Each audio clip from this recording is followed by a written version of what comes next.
తమిళనాడు నూతన సీఎంగా రేపు విజయ్ ప్రమాణ స్వీకారం చేయనున్నారు. టీవీకేకు కాంగ్రెస్, కమ్యూనిస్టులు, వీసీకే లాంటి పార్టీలు మద్దతు ప్రకటించాయి. అయితే విజయ్కు మద్దతుగా నిలిచి కాంగ్రెస్ తమకు వెన్నుపోటు పొడిచిందని డీఎంకే వర్గాలు ఆరోపిస్తున్నాయి.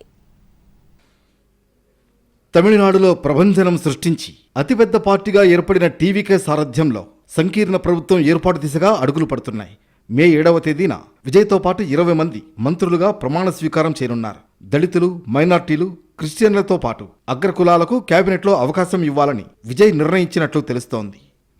టీవీకే ఎల్పీ సమావేశంలో విజయ్ను శాసనసభాపక్ష నేతగా ఏకగ్రీవంగా ఎన్నుకున్నారు. అనంతరం విజయ్ గవర్నర్ రాజేంద్ర అర్లేకర్ను స్వయంగా కలిసి ప్రభుత్వ ఏర్పాటుకు అవకాశం కోరుతూ లేఖ అందించారు. 2 వారాల సమయంలో సభ విశ్వాసం పొందుతామని తెలిపారు. ఇప్పటికే కాంగ్రెస్, వీసీకే, కమ్యూనిస్టు పార్టీలతో విజయ్ సంప్రదింపులు జరిపినట్లు తెలుస్తోంది. అందుకే 2 వారాల గడువు సరిపోతుందని ఆయన విశ్వాసంతో ఉన్నట్లు చెబుతున్నారు.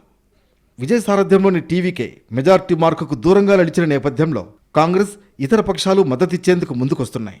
టీవీకేకు మద్దతిచ్చేందుకు కాంగ్రెస్ పార్టీ నిర్ణయించిందని కేసీ వేణుగోపాల్ తెలిపారు. టీవీకే పార్టీ అభ్యర్థనపై చర్చలు జరిపి నిర్ణయం తీసుకోవాలని పార్టీ పెద్దలు తమిళనాడు కాంగ్రెస్ను ఆదేశించారు. దీంతో ఇవాళ సమావేశం కానున్న తమిళనాడు కాంగ్రెస్ నేతలు టీవీకేకు మద్దతుపై చర్చించనున్నారు. 2006లో మెజార్టీ దక్కించుకోలేకపోయిన డీఎంకే ప్రభుత్వానికి కాంగ్రెస్ బయట నుంచి మద్దతిచ్చింది. ఈసారి కాంగ్రెస్ పార్టీ సంకీర్ణ ప్రభుత్వంలో చేరుతుందనే చర్చలు టీవీకే వర్గాల్లో వినిపిస్తున్నాయి. డీఎంకే నేతృత్వంలోని లౌకిక ప్రగతిశీల కూటమిలో సింగిల్ డిజిట్ సీట్లు సాధించిన పార్టీలతో విజయ్, టీవీకే నాయకులు సంప్రదింపులు ప్రారంభించారు. 11 సీట్లు మాత్రమే అవసరం ఉన్న నేపథ్యంలో కాంగ్రెస్, కమ్యూనిస్టులు, వీసీకే వంటి లౌకిక పార్టీల నుంచి అవసరమైన మద్దతు అందుతుందన్న విశ్వాసంతో టీవీకే నేతలు ఉన్నారు. తిరుమావళవన్ నేతృత్వంలోని వీసీకే, ఇతర కొన్ని చిన్న పార్టీలు సింగిల్ డిజిట్ స్థానాలు సాధించాయి. కాంగ్రెస్ 5, సిపిఎం 2, సిపిఐ 2, వీసీకే 2 సీట్లు గెలిచాయి. పీఎంకే కూడా మద్దతిచ్చే అవకాశం ఉందనే చర్చ సాగుతున్నది. తమ ప్రభుత్వానికి మద్దతిచ్చే పక్షాలకు 4 నుంచి 6 కేబినెట్ బెర్తులను విజయ్ ఆఫర్ చేసినట్లు ప్రచారంలో ఉన్నది. కాంగ్రెస్కు 2, వీసీకే, సిపిఐ, సిపిఎంలకు తలొక మంత్రి పదవి ఇస్తారని తెలుస్తోంది.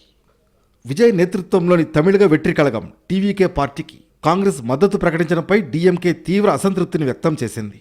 తమతో దశాబ్దాల పాటు మిత్రపక్షంగా ఉన్న కాంగ్రెస్ ఎన్నికల తర్వాత పొత్తుని వీడి టీవీకేకు మద్దతు ఇవ్వడంపై డీఎంకే నేతలు ఆగ్రహం వ్యక్తం చేస్తున్నారు. డీఎంకే వర్గాలు కాంగ్రెస్ను వెన్నుపోటుదారులతో పోల్చాయి.